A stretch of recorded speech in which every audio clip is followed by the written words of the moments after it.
Venus. Ah! Ow. Huh. Calm down. You're gonna get your time. Just Venus. What all do we know about the second planet in our solar system? Quite a bit. Okay, come on now. Absolutely not. No. The other one, the planet. Ah. Venus is named after the Roman goddess of beauty.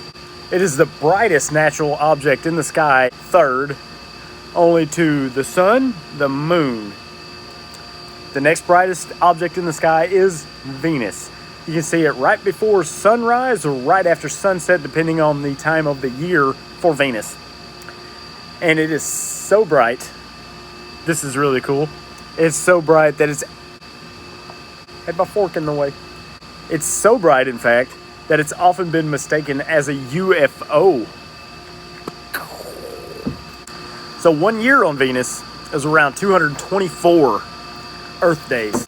And 1 day is about 116 days, which is longer than any other planet in our solar system. If y'all don't know what the difference between a year and a day, astronomically speaking. So, this can of noodles, right?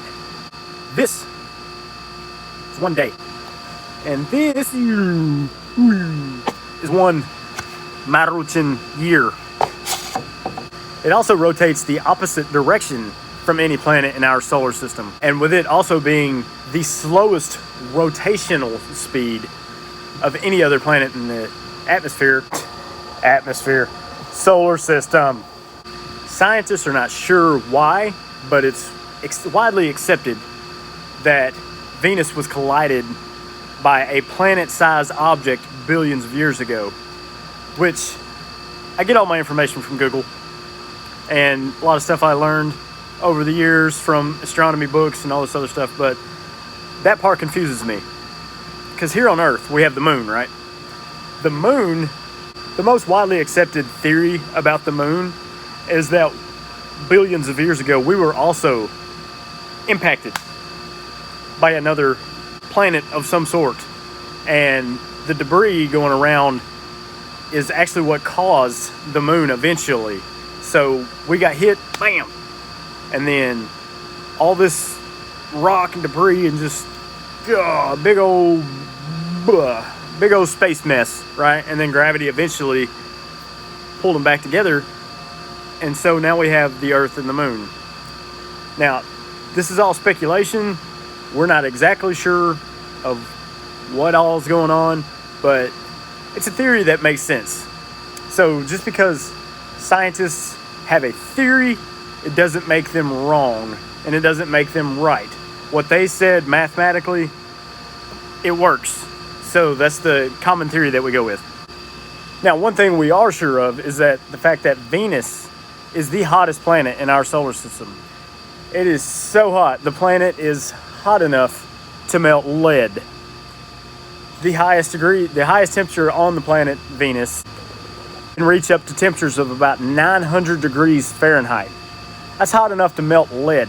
We know this because the Russians sent probes to Venus.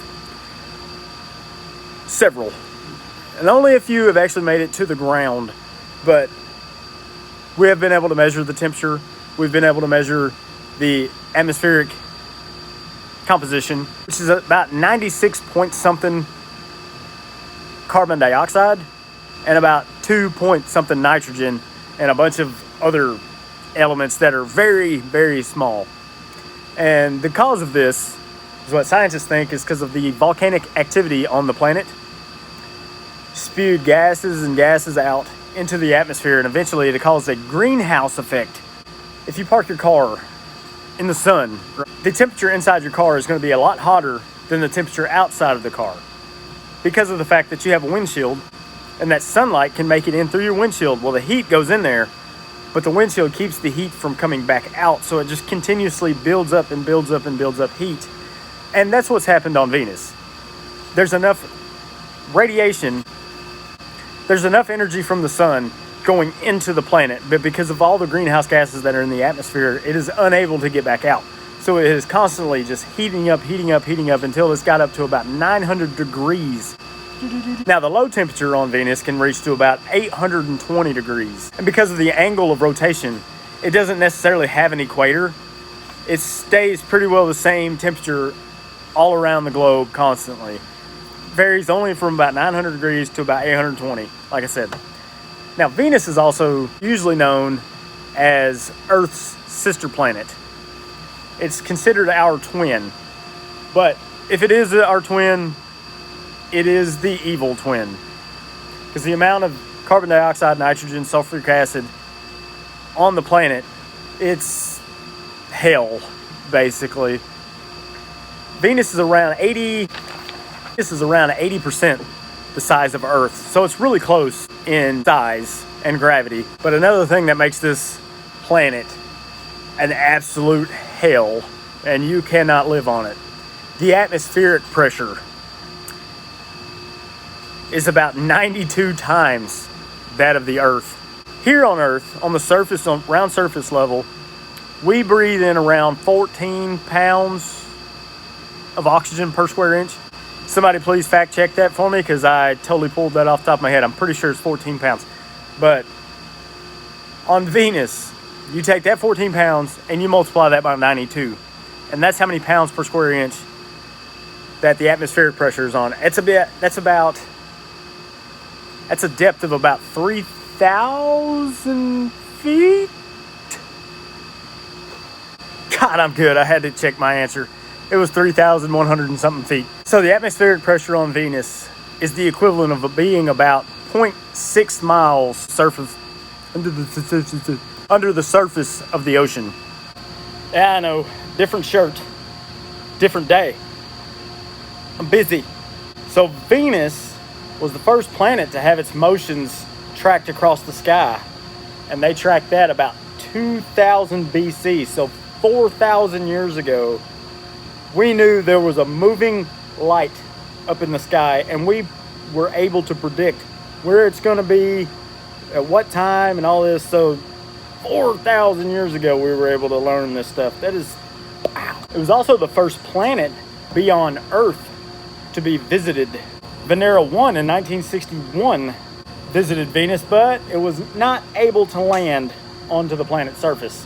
It was also the first planet to be successfully landed on by Venera 7 in 1970. And also, here's something super cool. You guys got to check this out. This is actually what the planet Venus sounds like, recorded by Venera 7 in 1970.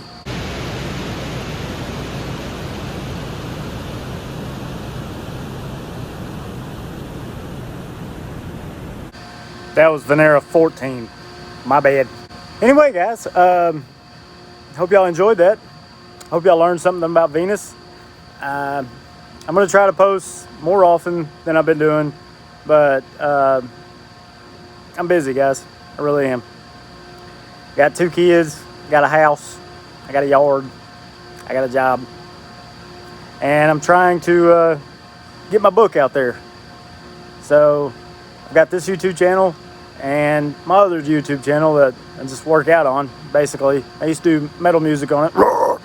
Anyway, now it's all basically working out. Y'all have a wonderful day. Have a wonderful week. Hope y'all are doing great. And keep your head up. Stay safe. Stay healthy, guys.